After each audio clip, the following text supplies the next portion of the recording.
right. So, we are back with another episode of Fun Girl Podcast. It's been a while for me, anyhow. Just, life and everything. I've done some updates on the channels, TikTok, and Instagram. If you want to go and look at those, I won't dwell too much on it. Okay. However, I'm really, really excited because today I have someone I'm so excited. Her name is Alicia. I'm so thrown away by her. I'm so incredibly odd. So I just want to know, correct us so we can know moving forward. What is your complete title? What is it that you do? So I am a licensed psychotherapist. Simple terms and short term for that is I am a mental health counselor. So I basically listen to people's problems all day in simple terms, and I help people navigate what they're currently going through, what they went through in their past, and how certain patterns are, coming up in certain relationships that they find themselves in moving forward today, how we can both break those cycles together and move forward with a newfound pathway. Okay. No, I love that so much because something that I'm not really afraid to share is that I'm in therapy. I started therapy when I was 15. I think that's kind of when I first noticed that I really needed it.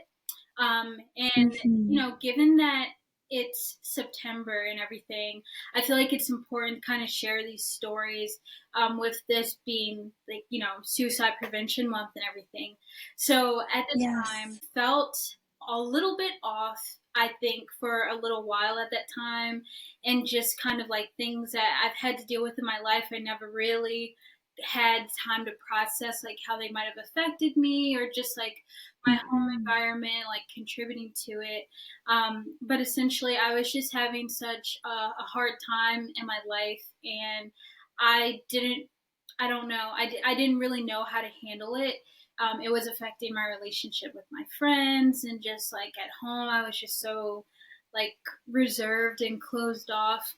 Right. And so I definitely was someone who had tried to do that, and that's kind of what opened up Mm-hmm. my eyes to think I need to see somebody. I cannot do this alone. So at that point, that's when I kind of started it. And I love my therapist so much. So I still see the same woman that I did before. She is just so incredible. And even though I don't know you all too well, I almost feel like it's kind of reminding me of you a little bit, because she was maybe 2 or 3 years out of post grad when I got Mm-hmm. to meet with her. So it was just so great having someone who was relatively close to my age. That way, Exactly. feel more connected and comfortable talking about the stuff that I wanted to talk about. Um, Mm-hmm. and so with that, I mean, I walked in with a goal, and when we felt like we met the goal, I then stopped. But then a couple of years later, just due to other circumstances in my life, I just reached out. I looked her up, and then we reconnected. And now I just kind of, I'm one of those people that has a regular system. I mean, I might not have the most crazy things going on like I did when I was a Right. kid, but it just helps that I have that person with that relationship that I can freely, comfortably vent to, or just, and so Yes. that is something that I love so much about therapy. And I without pushing it on people, I'm always uh, I seriously recommend it, because I think it helps you more than you realize. Um, It definitely does. yes, so I think it's incredible what you do. Follow this other therapist on Instagram, and so sometimes she'll mention vaguely that I think she's a therapist who has a therapist. And I Right. found that really intriguing, because I've never considered that before I really saw that. Wow, maybe sometimes you guys even need to do that yourself. So it just Mm-hmm. goes so deep. I think it's humans helping humans. but making sure Yes. that you're always well enough to help others is just like essentially it's key to maintaining your job and like your ability to kind of serve other people and like being their better selves, you could say. So Exactly. yeah, so I'm just like, we appreciate you more than you'd ever Thank know. you. And Thank you. it's a tough job. So like I said, I don't think that I could do it. Um, Thank you so much. so yes, the reason that I felt like you would be such a great person to have on the podcast is really because here, like I mentioned, like my personal experience is what it is. Like I have a long history of therapy, particularly with what we're going to be talking about today, like circumstance and development. I Yes. I have some quite extraordinarily unique experiences that most people wouldn't deal with in their life, better yet, their childhood. Hmm. But also, just on top of that, now that like I'm 22, I turned 23 in November. It's now I'm finding myself dealing with new circumstances that I didn't even imagine. And Right. so primarily like the people that I'm trying to connect to are generally just young women, teenagers, Hmm. so like people my age, like in your 20s, or even if you're older, but you never really had time to like process these kinds of things. I feel like that's where the relevancy comes in. And Hmm. being someone that's like relatively similar age, I'm assuming, right? I don't want to judge or Yes, I'm gonna be 29 this year. yeah. I was like, you can't be Yes. older than that, but if you are, like, wow. Yeah. But yeah, Thank you. like you get it. You've basically almost gone through your 20s entirely now, and Right. so it's kind of great for me as someone who's in the moment to be Hmm. able to like talk about it with someone who's almost like lived through it a little bit, but you're not Of so far course. removed that you're out of touch. So Yes. I think that's great. And I'll kind of start off with some of my circumstances that like Sure. contributed to who I am. So, for example, I remember like being 9 years old. I think that was like one of the first major things that had a domino effect in my life. Hmm. My mom, my brother, and I, we were living together in an apartment, and the apartment, like the kitchen, caught on fire. So we lost our apartment, and that started a like years long journey of homelessness for us because Okay. like to begin, we were living somewhere, and I can't really recall the circumstances of how we were living there. I just know that like my mom was Hmm. like receiving like government assistance, that kind of thing. So when we lost it, it was like we lost all the assistance and everything, and just stopped there.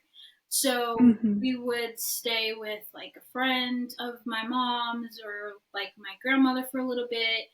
Then I stayed with my dad, and my mom and my brother stayed with my brother's dad. Like it was years worth of this place, this place, this place, this place.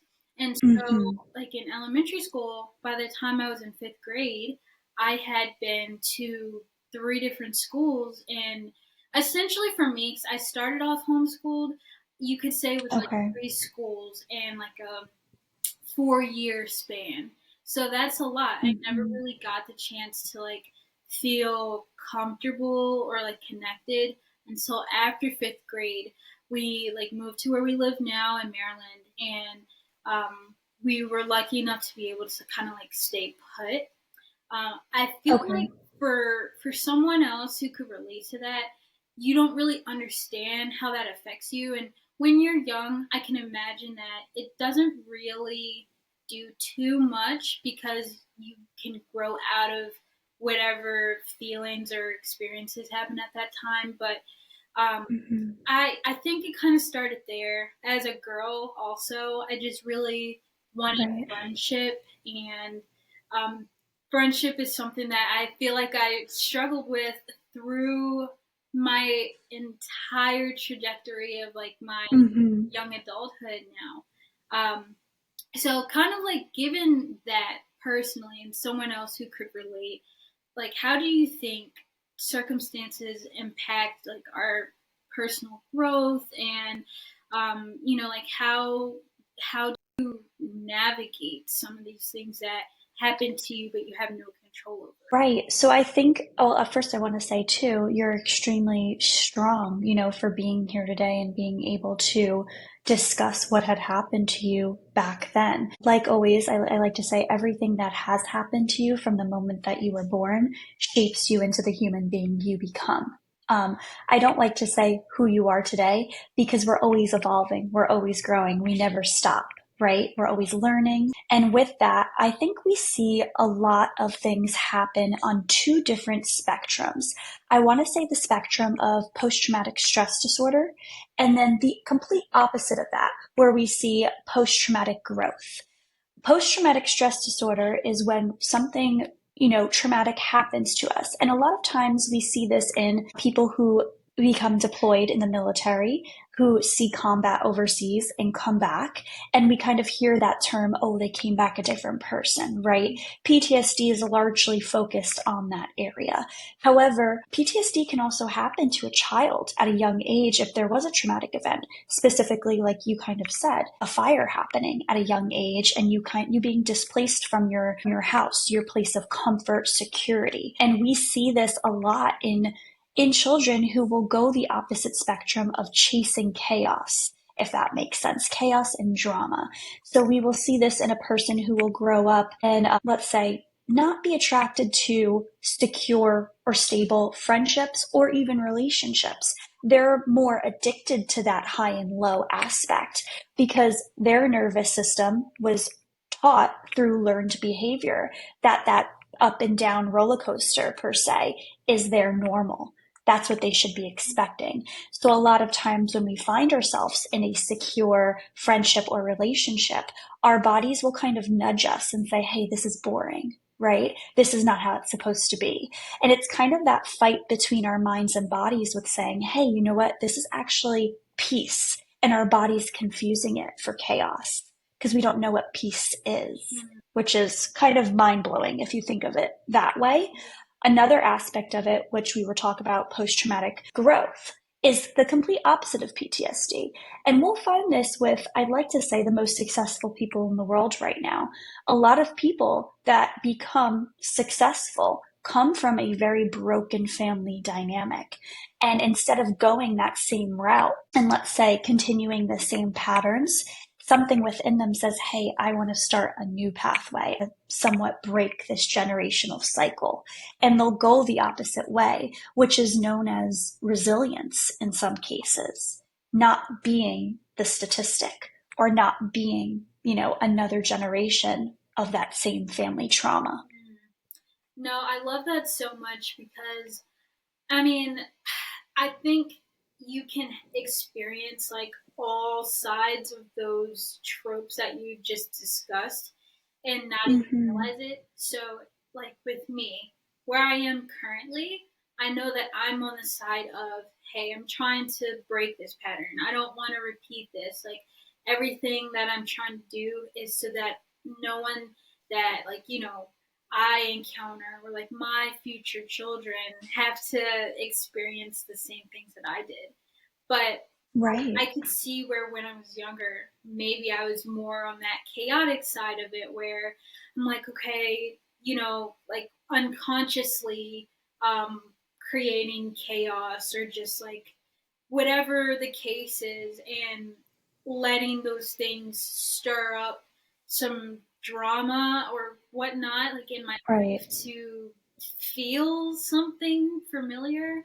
Um, Exactly. it almost feels odd when you think about it because like some of us haven't even had to deal with extreme life situations and yet like they Mm-hmm. will chase chaos, and I'm sure there are other reasons for that than we may or may not know about one another. But Right. That's just interesting because I've never really understood that part about myself.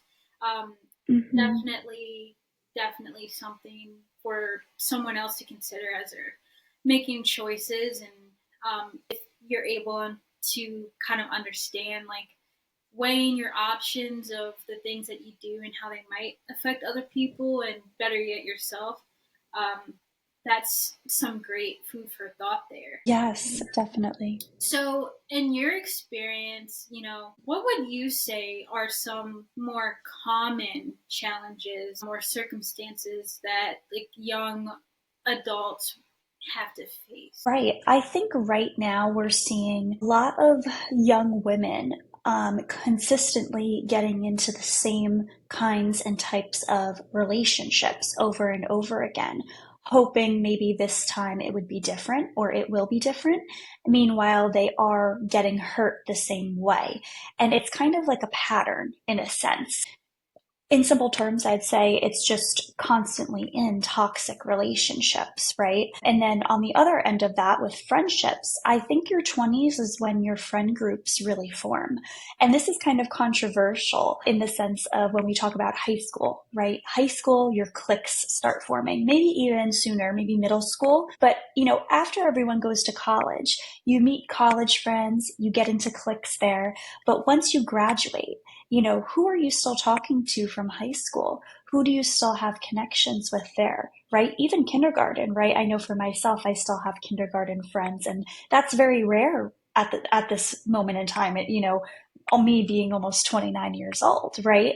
Um, but I think it really revolves around who your friends are, who your real friends are, trusting, right? Having the ability to have the same kind of loyalty to friendships as they would have loyalty to you, but also in that same aspect, the relationship patterns as well. I see. No, I mean, definitely, you're so spot on with that, I think. Um, I would say more recently, in the past, I'd say maybe 6 or so years of my life, I think that has been one of my biggest circumstances or things that I deal with, and I guess you could say like problems that I have. Mm-hmm. When you're in middle school, high school, you do have like such a strong hold on wanting to be a part of something or thinking that these friendships will last forever because you only know what you know and you can only imagine it Mm-hmm. so far into the future. Um, and I could definitely say I think it starts in middle school, like in my experience. Growing up in a Right. small town primarily, it starts there because it's only but so many people that you can really connect with. So then you Mm-hmm. find people that you want to be your people, and then things happen. And sometimes you don't even understand why. Sometimes there aren't even really explanations, or you just might not get them. So the friends I Mm-hmm. started middle school with are not the same people that I walked into high school with. And then the people that I See. started high school with were not the people that I finished with. And Okay. going through college, it's like the people that I ended high school with are not even really there. For the most part, I'd say 98% of them are not there. And so you go Yeah. through this almost like constant wave of changes with things like that. And then even relationships too. I think usually, not everyone, but usually you go into a relationship because you want it to last. So your idea is this is my person and I want to stick with this person. The kid that I walked into middle school liking is not the same person that I walked out of middle school liking.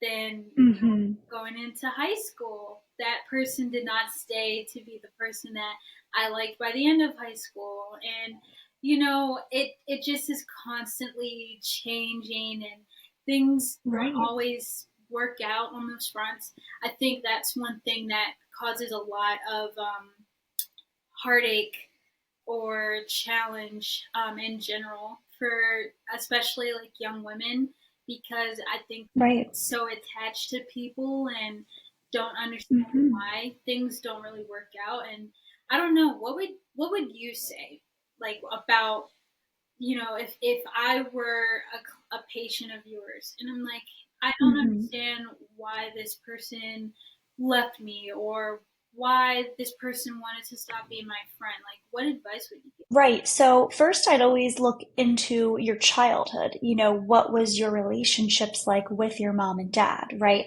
A lot of times when we see someone who is very, very heartbroken over a relationship ending, and they may have an anxious attachment style within this relationship, right? Within this bond.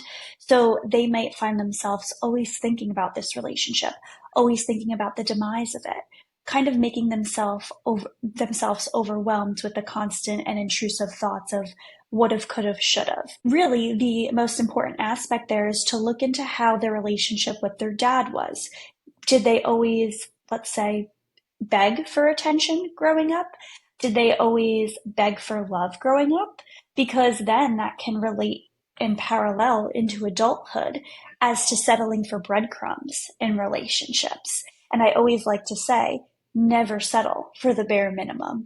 A lot of times people will hold on to those small good parts, right? Oh, well, he held the door open for me. Well, he paid for dinner, right?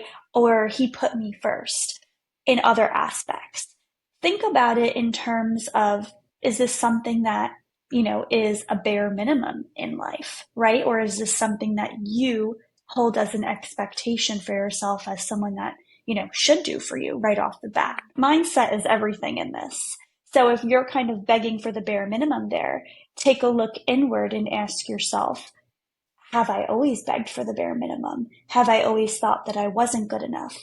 Have I always tried to prove to others that, I am good enough and I can make them stay to show them my worth? Hmm. Does that make sense? No, it definitely does. And it's Hmm. a harder concept for some people to grasp than others Right. to walk into a relationship, whether it's like a friendship or a romantic relationship, and Hmm. don't truly understand yourself enough to know and be able to decipher what might be good or bad, or what's a red flag and what's the bare minimum Right. versus a greater gesture. Then that Hmm. is kind of a gateway to those new issues developing life, Right. and new things for you to overcome. There was someone that I really liked and I felt so happy, but there were people that like we mutually knew that would go to him, I guess, in private and be like, "Hey, Jasmine's ugly. You need to dump her," or stuff like that. That I try not to really Hmm. know all the details of. Um, but then Hmm. after a certain point, it's like, "Hey, I can't do this anymore. They're Right. you know hounding me, and it's affecting me too much." That completely changed the trajectory of how I knew how to deal with relationships. Almost not that it happened that often, but anytime that someone seemed interested in me, I always was concerned of an ulterior motive. Like, do you actually like Right. me? Is this a joke? Or Mm. willing to deal with what people might say because I'm Hmm. black, things like that Right. Right. that I think is not completely fair to put on other people Hmm. because they have not put you in those situations. But it's almost like because of this past circumstance that I had to overcome, which I never really knew when I would get over it, if that's even what you do. I would say manage more, Yeah, manage those thoughts, right? Because they always stay with you. It's you're never really getting over those things. exactly. Like, I hate to take it over it because, I'm 23 and I still remember it happening to me when I was 13, but it doesn't affect me Hmm. as much. But, yeah, so that's something that I feel I like held over other people's heads as I would walk into like a new situation. And, you know, um, it's unfortunate because sometimes your circumstances can truly affect you in ways that are some are easier to work through and some are much, much more Hmm. harder. Like my self image was almost completely destroyed. And I say almost because I still had enough of a shred there, but it just always is a thought in my head. You know, if that had not happened to me, Mm-hmm. I probably wouldn't be that person who thinks that occasionally or wonders. Right. So, you know, it's kind of unfortunate, and luckily that does not happen to every girl out there. But, you Mm-hmm. know, what would you say to someone who had to deal with something similar like that? How do you try to overcome that and let it mold you into something new and Mm-hmm. better? You never want to be surrounded by people who are heavily influenced by others' opinions, thoughts, behaviors, actions, right? I always like to say that, and I instill that in even my younger sisters as well. But never allow someone to take control of maybe the narrative, number one, but number two, your thoughts, your feelings, your behaviors, your actions, right? A lot of times when we are involved in certain friendships or even involved in certain relationships, a lot of times we develop something called codependency, where we believe that all the compliments that we should be receiving should be coming from this person that, of course, we trust in that moment, right? But in reality, when we take a step back, and we're always going to look at a situation differently, specifically a relationship, when we're no longer in it, right? Because our bodies, our minds are constantly in survival mode when we're in a toxic situation like that, where we're highly codependent on our partner for, everything, let's say, to make ourselves feel good. So once we take a step back, we realize, oh wait, this isn't healthy, right? We are confident, we are brave, we are beautiful on our own without that codependency factor. Does that make sense? No, definitely it does. And like even now Mm-hmm. that's a great advice for me to take with me as a young adult because I Mm-hmm. think as I'm listening to you, I kind of understood that even though this happens to people who didn't even have to deal with something like that, you kind of also seek validation from like comments online, or if you're dressing up to go Mm-hmm. somewhere and no one like mentions that they like your outfit or your hair or whatever it is, it Right. almost makes you think like, okay, so if they didn't compliment me, does that mean that they're thinking that I'm ugly or that this outfit doesn't Right. look good or something like that? I think that's something I'll take with me to like consider, to never let other people control the narrative of myself and Yes. how I'm thinking and my confidence. You know, Mm-hmm. it should not be equated to a circumstance that almost forever Right. changes you. It's easier said than Exactly. done when you just think about it, but I think Mm-hmm. there is a lot of effort that you have to consistently be putting into trying to remember those things. Yeah, go ahead. I'm sorry. Yeah. No, no, no. Confidence is it's a mindset, but also no one in life is walking, through this life with, let's say, no ounce of insecurity. We're humans. We all have insecurities, right? But to keep yourself in that confidence mindset, I always like to say it's who you surround yourself with, number one, right? What you read, what you follow, what you listen to. So even when we talk about that power of social media and how detrimental it is on our own mental health, go through your Instagram following, right? Unfollow these people that you haven't talked to in years. Why are we obsessed with, Jane Doe's life from middle school when we haven't talked to her in 10 years, right? Get it off your feed. It's expending energy, Mm-hmm. right? To people and places when you can be taking that energy and focusing it on yourself. Yeah. Oh, I love that, especially because like nowadays Mm-hmm. we're just in such a culture that like you doing something like that could be considered weird or starting something, and it shouldn't really be like that when that's just the intention. Or Mm-hmm. if those things don't have any relevance to you currently. So I love that so much. I know that I've done those purging sessions too, where I just kind of like remove people or remove myself, Mm-hmm. and you have to do that because it also does, I think, leave a toxicness into things that you go to as almost, I guess, like dissociating. Right. If you go on Instagram Yes. just to like watch funny videos. The doom Exactly.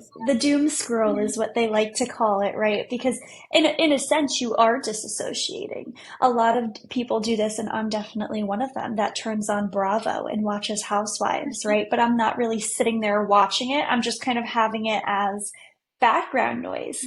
But for some, those simple things that are maybe don't take that much brain power, like TikTok, right? Like Instagram, it is a sort of, I wouldn't say positive form of therapy because at the end of the day, you're not really doing anything beneficial with your time there, but our brains need a break at some point. Yeah. No, I completely agree with you on that. So I know Mhm. that's how I look at it. Sometimes I'm going online for personal use, and I'm just going to do that with the intent of checking out and not thinking about all the things that I had to listen to all day or deal with or whatever. Right. And so, yeah, let's see what we have up next. Okay. Mhm. So, how can young people balance having fun with their personal development goals? Um, and so, like, I'll Right. give an example, and of course, you can expand on it maybe. Um, one Sure. thing that I try to do is to just overall be better in my communication with people in general, but better yet, the people in my life. So, if Hmm. I feel like I'm trying to, maybe like with my boyfriend, for example, if I feel some weird level of like disconnect or something like that, how could I maybe like have fun with working on that personal goal of like communicating better and not feeling so much of it being like a chore or a hurdle, you know? Right. So, in my sessions with clients, I usually like to say there's so much pressure, right, to balance all these things on a day in, day out basis. So I kind of like to throw a wrench in that day-to-day process and ask yourself, boxes, right? So we're going to have like 5 to 6 boxes, and you can fill these boxes up with anything: relationship, family, friends, employment, spirituality, physical health, emotional health, mental health, right? That's just some examples. So you can fill up those boxes and sit with yourself every Sunday night and ask yourself, when you're planning out your week, when you're creating a schedule, what days can I dedicate to different boxes? What days and times, right? So if that relationship box comes up that week, is Wednesday date night, right? And are we not using our phones on date night? Are we keeping them in our bags, right? Obviously, this is if no emergencies are needed and you don't have children at home that need your attention. But if we put our phones in our bags for that limited amount of time, that really gives us a space to reconnect with our partners. A lot of times when we feel that disconnect, it gets confused with the word intimacy, right? And intimacy has many layers to it. A lot of people think that intimacy only happens in the bedroom, when in fact, that's not the case at all. Conversations can take your intimacy to greater lengths and greater levels. So if anybody, comes to me and is like, I think my relationship's broken or we're disconnected, one of the things I always ask them is, what's your communication like? Right? And think of it as a house. When you're building a house, you need to build a foundation. Foundation has 4 corners, right? So we're going to have one corner with communication, maybe one corner with, let's say, intimacy, another corner, and the other corner with something else that you can fulfill it as. I don't want to give any biases away. So to everybody else listening, you fill it with what, let's say, connects to you most. And as you fill that foundation, you're going to be able to build a beautiful house. But say there's trust in one of those corners, and say that trust is broken. There's going to be a crack in that foundation, and that house is not going to really withstand a lot of things going in the future. See. No, I love that analogy so much. It's easy to understand, and you get the Mm-hmm. gist of it pretty quickly. And even just for like personal use, whether it's you're just trying to be better for yourself, or you're having anxiety about career goals, or whatever Mm-hmm. it may be for you, what would you suggest then? Right. You're not, anybody who's going through that currently, especially listening, I just want them to know that they're not alone going through that, especially when you're in your early 20s, that you're just figuring out your life. You're figuring out what you want to do and what career path you want to take. But I want to make it known that you can start something that's a career path for you right then and there, let's say today, but 10 years from now, a year from now, a few months from now, it might not be something that you enjoy, and it's okay to change pathways, right? There's so much stigma around you have to stick with a company until you retire.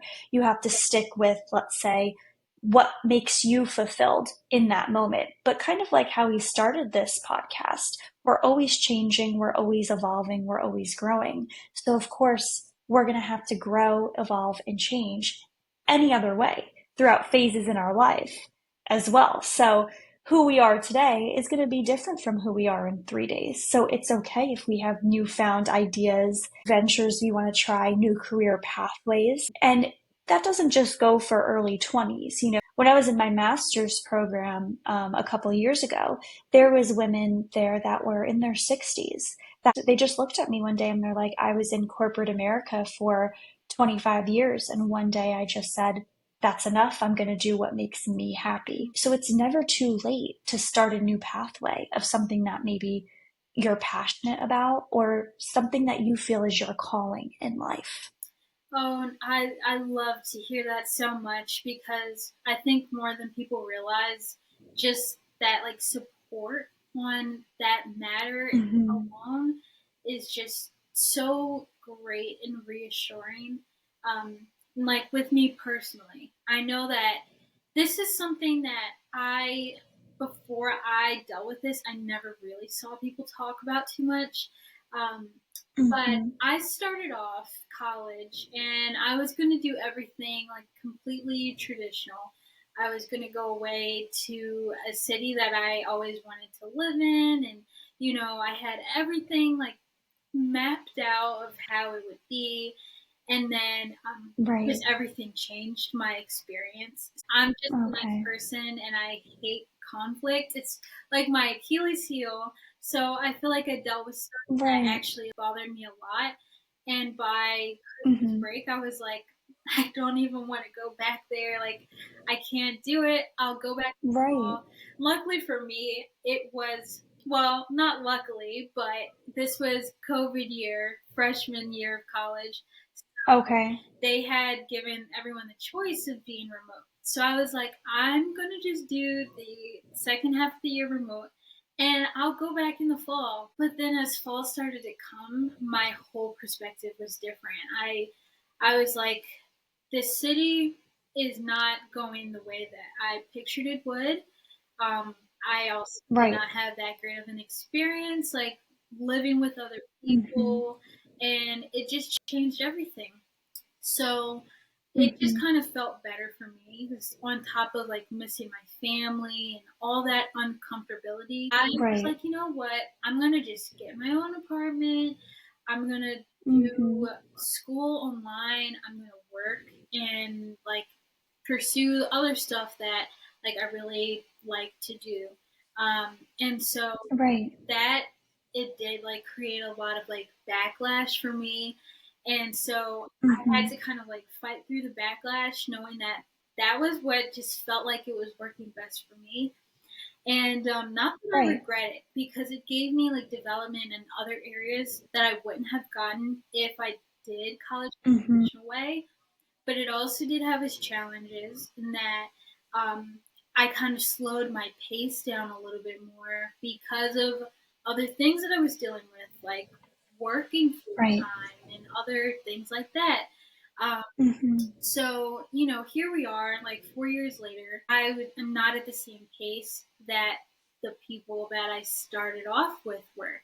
People are Mm-hmm. graduating this year, and I almost had this like existential crisis. Felt like a failure. I did not know what I was going to do when I saw Mm-hmm. everybody like graduation pictures and people moving and starting careers, and I still have like another year left. And I had to really work through that for a good couple of months to just get to the point Right. where I'm at now, where I'm like, hey, I have different circumstances than Sally that I went to school with, or Mm-hmm. Joe that like I knew from freshman Right. year of college. Like I'm in Mm-hmm. my own lane. I am doing my own thing. These are completely untouched territories that other people couldn't understand. And it's Right. okay because I've also accomplished other things that maybe announced to me someone else wished that they had.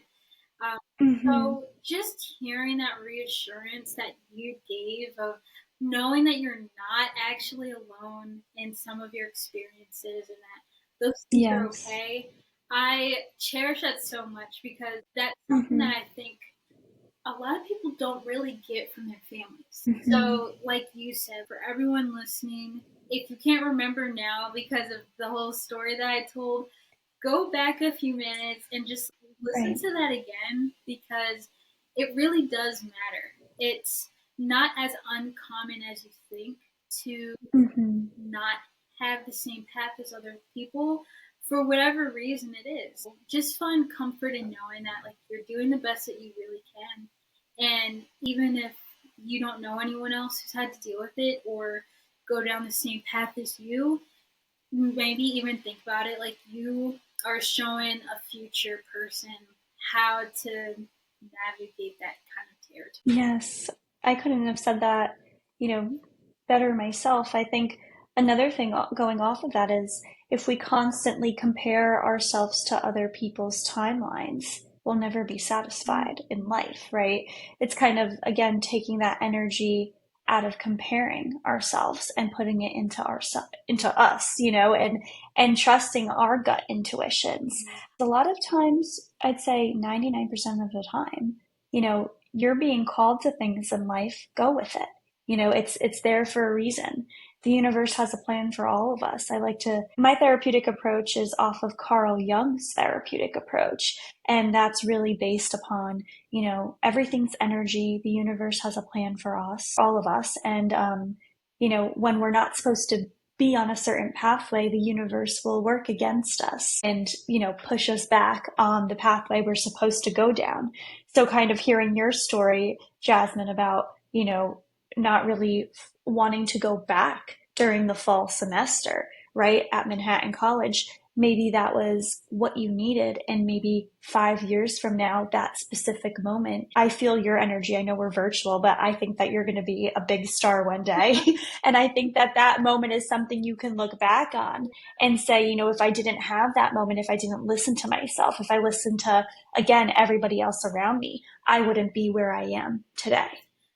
Yeah, I hope that I have that moment too because Mm-hmm. then it'll all almost feel rewarding. And who's to say? It could be the same thing for someone else. And I love Mm-hmm. the fact that we never know what's really next in life. Because if we Right. did, then we wouldn't really develop to be who we are because you have all the Mm-hmm. answers. And so I think it's great when we don't have all the answers, you know? Exactly. Um, and so almost kind of like reaching like my personal mark here, I just want to Mm-hmm. say like change is honestly like a constant part of life, and as someone Right. who hates change, like what is your advice, because I think change and circumstance almost go hand in hand. um, what do you say, or what would you say to someone who comes to you and that's an issue for them? Right. I think the best thing that I could say to someone and that they can take with them is focus on what you can control. Because a lot of times when and I'm one of those people too, I don't like change. And it takes a little bit to understand, okay, what don't we like about the change? Is it because we can't control the outcome of the situation? Right. And a lot of times we want to control the outcome of that situation. And when we try to, self sabotage comes in. The way that we wanted it to work out goes the complete opposite way because we try to interfere, right, with what, again, the universe has in store for us. So taking a step back and maybe fully saying to yourself some affirmations, right? I'm open to what the universe has to offer me. I'm putting my trust in this, that everything's going to work out according to plan, the way that I would like it to work out. Now, 99% of the time, actually, I should say like maybe 50% of the time, it may not go according to plan. And that's okay because life isn't like what you said before. Life's not never going to go 100% the way that we expect it to go. There's always going to be another mountain to climb. And when we are on, not to quote Hannah Montana, right there for a second, but once we get to that top of the mountain, we can enjoy that view for a couple days, a week, 2 weeks, right? You get to choose how long you want to enjoy that view for, but it's not long before that next mountain reappears in front of you. So climb the mountain. Don't be scared. Don't be scared to see what's on the other side of that. Yes. Oh my gosh, that was perfect. I feel like it blends millennials and Gen Z together so well. Yes, I automatically met you there. I hope Oh, so. yes, no, that was the perfect analogy there. So, at this conversation, I hope so many of you like took away some things from that. We basically just covered some experiences of mine and advice that Alicia would give for those specific circumstances. She also covered some general advice or like concepts, things of the whole conversation itself. So I am so grateful that you joined us. Know that I'm blown away myself, and I'm taking a Oh, lot of thank that you. with me into embedding it in my brain. I think anyone that doesn't know, because I don't think I mentioned it in the beginning, actually. Mhm. Um, Alicia here has her own stuff as well. She has, is it therapy that you call healing with Alicia? Yes. Okay. Yes. So I have my own private practice where I basically do therapy with clients. I'm licensed in Florida and South Carolina, and I'm currently accepting new clients. So if you are a listener in that state and you're looking for a therapist, I'll gladly take you on my caseload. I also have an Instagram uh, at Heal with Alicia. And I also have a podcast with my best friend from grad school who's also a therapist. And that podcast is on Spotify called the Healing Tides podcast. Yes, and I know I took a listen to some of their episodes myself, and I always try to like enrich my mind and my soul with those kinds of conversations because it does help you so much. And, like, to not sound corny about it, I do feel like though it's not a replacement for therapy, it does help you a little bit when you hear these things about topics that may relate to you and you're kind of able to understand yourself a little bit better, or just feel a little bit more whole knowing that like it's not such a crazy thing, whatever it is that they may be talking about. Right, So right. that's why I am just so grateful that I was able to have her come and talk with us today. And so definitely go check out her stuff, which whenever this comes out, it'll all be attached. So it should be easy for you to find. Thank you so much. Thank you so much for having Yes, me. of course.